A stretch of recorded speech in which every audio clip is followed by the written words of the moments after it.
Welcome back. Now what I'm going to do is that I'm going to teach you how to store the exact time at which an order has been made. So in order to do this, you need to open first the payment controller, and then in the complete payment function, instead of storing the year and the month and the day only, we can also store the hour and the minute and the second.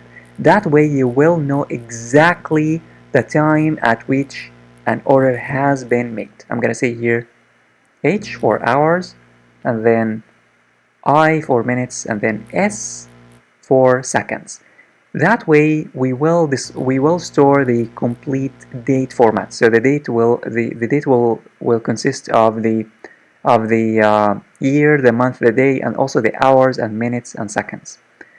The second thing that we need to do is that we need to open the cart controller, and then also in the place order function, in the place order function, we need to also, instead of just storing the year, the month, the day alone, we can also store the hour, and then I for minutes, and then S for seconds.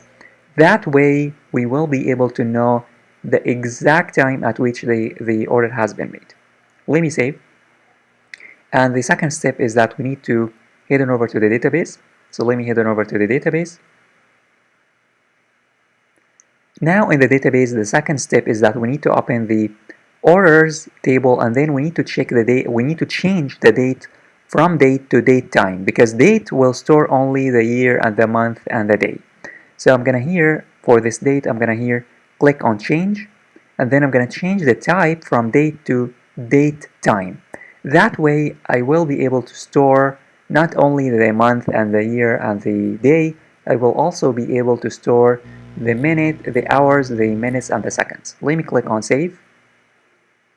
And now the date in the orders table is date time.